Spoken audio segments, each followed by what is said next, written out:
Em nosso estudo de hoje, a lição 70 do livro da Esperança. Ser espírita. Tenho-vos dito isso para que em mim tenhais paz. No mundo tereis aflições, mas tende bom ânimo, eu venci o mundo. Palavras de Jesus no Evangelho de João, capítulo 16, versículo 33. Ide e agradecei a Deus a gloriosa tarefa que ele vos confiou, mas atenção! Entre os chamados para o Espiritismo, muitos se transviaram. Reparai, pois, o vosso caminho e segui a verdade. Capítulo 20, texto 4 do Evangelho segundo o Espiritismo.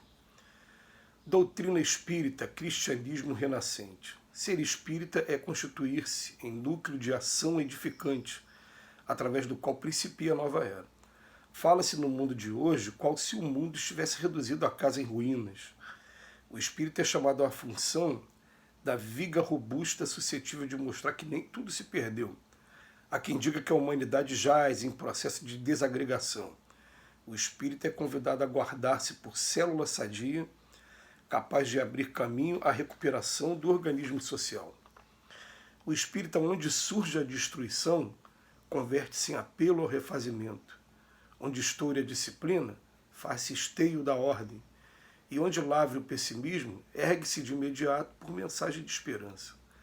Assim sucede porque o espírita reconhece que não vale exigir dos outros aquilo que não fazemos, e nem reclamar do vizinho o clarão de um farol, quando muitas vezes esse mesmo vizinho espera pela chama de alguém que lhe aqueça e ilumine o coração enregelado na sombra.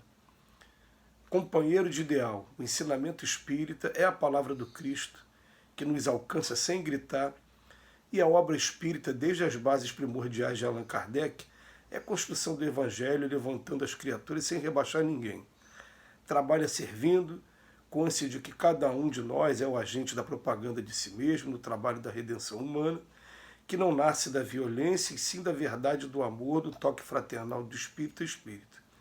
À vista disso, se muito podes realizar a benefício do próximo, por aquilo que sabes, somente conseguirás renovar os semelhantes por aquilo que és.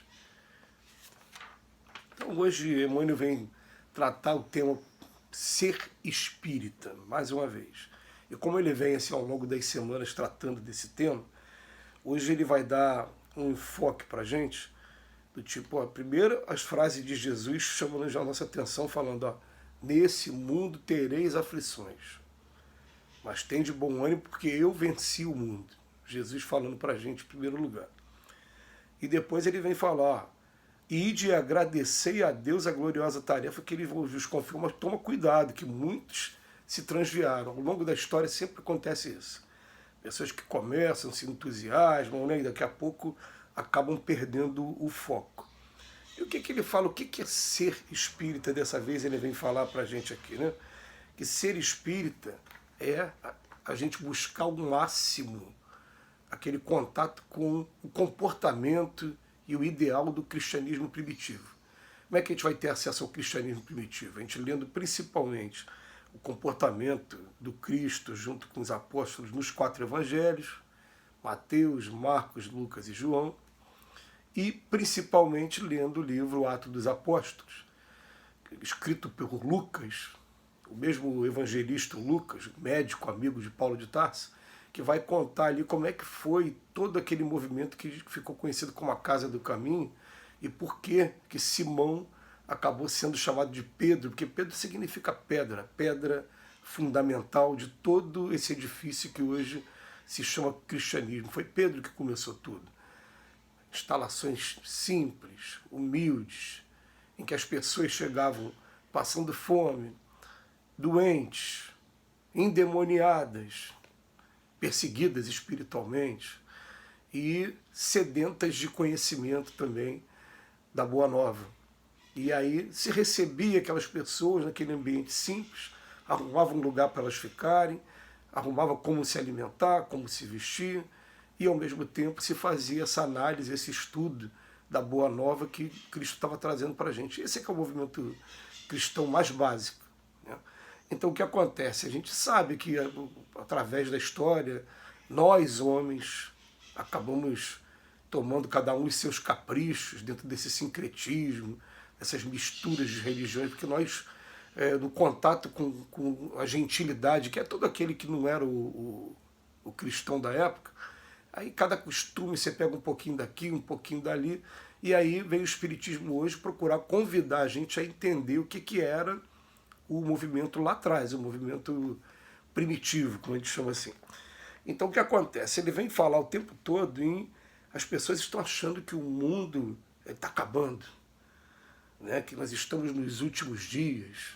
Muitas vezes se usa o livro Apocalipse, que é um livro muito enigmático, é um livro muito cheio de símbolos, mas as pessoas esquecem de ler o último capítulo dele.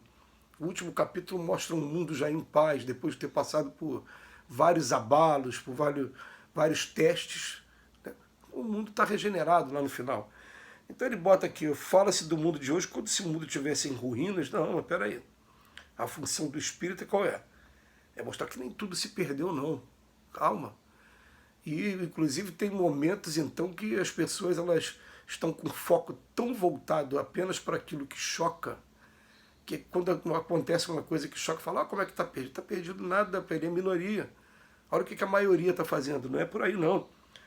Aí, depois, há quem diga que a humanidade jaz em processo de desagregação.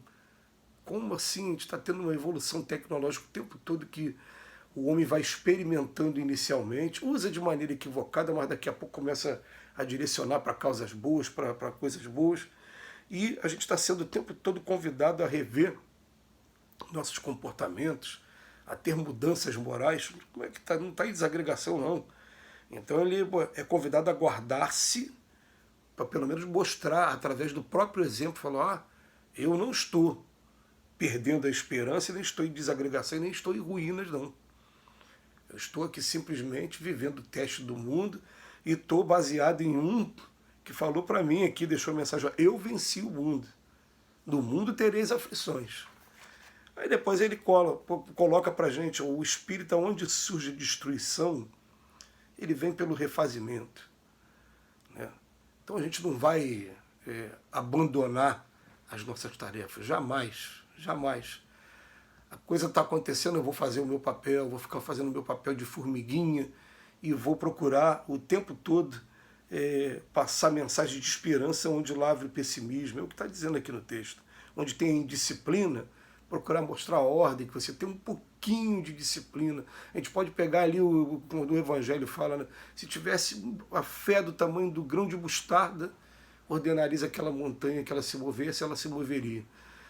Se você tiver um pouquinho de disciplina e parar de criticar os outros, de olhar o trabalho dos outros e tentar fazer o seu, a coisa vai funcionar. Então ele termina aqui o Emmanuel de maneira maravilhosa, e aí, quando ele fala companheiro de ideal, ele está falando de uma maneira assim, tão carinhosa e com tanta ternura, que a gente, só pelo fato de abraçar a causa e a tarefa, a gente se sente ali mesmo como se estivesse diante dele, recebendo um abraço dele, né? E ele fala para a gente, o ensinamento espírita é a palavra do Cristo, que nos alcança sem gritar. E a obra do Espírito é a construção do Evangelho, levantando as criaturas sem rebaixar ninguém. Vamos trabalhar consciente de cada um de nós, é a gente da propaganda de si mesmo. Né? Que no trabalho da redenção humana, que não nasce de violência. O trabalho da redenção humana jamais vai nascer da violência, e sim da verdade do amor no toque fraternal do espírito a espírito. Quem está dizendo isso há mais de 2000 anos é o Cristo para a gente. Cristo jamais incitou violência, ódio para cima de ninguém. À vista disso, se muito podes realizar, a benefício do próximo por aquilo que sabe, somente conseguirá renovar o semelhante por aquilo que és. Chama a atenção no final que ser espírita é ser o exemplo. Não é um exemplo daquele que é o perfeito, porque não existe perfeição aqui na Terra. É daquele que está o tempo todo se policiando, daquele que está o tempo todo buscando renovação e buscando principalmente corrigir os seus defeitos, principalmente quando os defeitos trazem prejuízo para os outros. Que vai pegar o Evangelho e vai falar, enquanto tiver com o teu adversário no teu caminho, procura-te reconciliar com ele o mais breve possível. E a gente vai ouvindo e fazendo essa leitura diária para poder estar alimentando a nossa consciência também de orientações. Que Jesus nos abençoe hoje e sempre.